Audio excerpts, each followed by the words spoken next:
Mr. Speaker, my Republican friends are devolving into self-parody.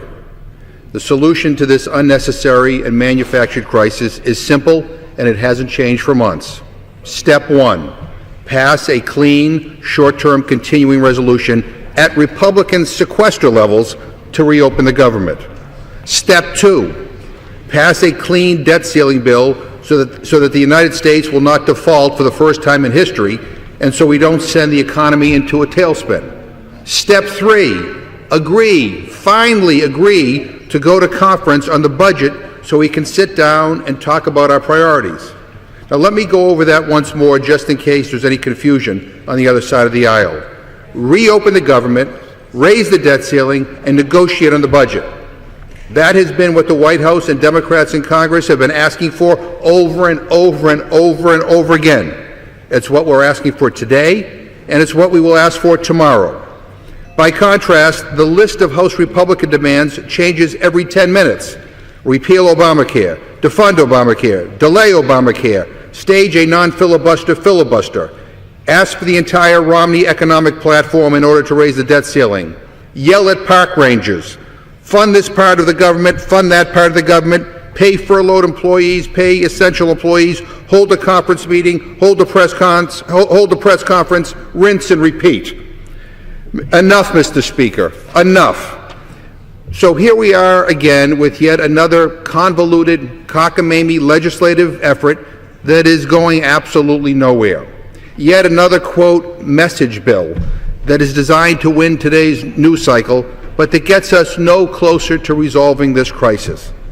Today's effort is particularly pathetic, Mr. Speaker. Instead of actually solving the problem and letting the American people get on with their lives, the bill before us today would create that most cherished and beloved Washington institution, a committee. But not just any committee, no, another super committee. It's Super Committee 2, the Wrath of Cruz. We have before us a bill that was dreamed up Lord knows when, floated in the press at 10 o'clock this morning, distributed as legislative language at 11:30 this morning, in the Rules Committee at 12:30, and on the floor at 3:20.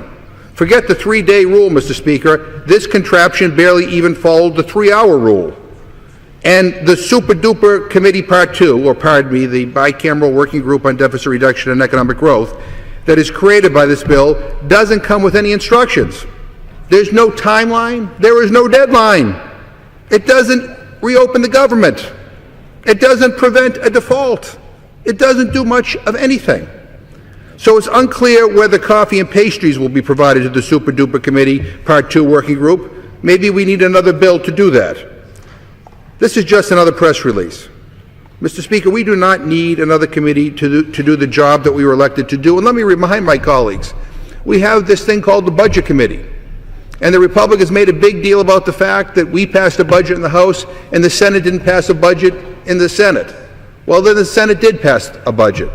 And what you're supposed to do is then go to conference and work out your differences and come up with a final product. For 6 months, we have been pleading with the Speaker of the House and the Republican leadership to appoint conferees to negotiate a budget agreement. That's the way it's supposed to work. The Senate does something, we do something, we negotiate the differences. For 6 months, the Republicans have refused to appoint conferees, and now they're saying we need this kind of vague committee that has no instructions and that has no timeline. It doesn't do anything to stop the government shutdown. It doesn't do anything to stop the government default on our financial obligations. This is no way to run a railroad, let alone the United States House of Representatives.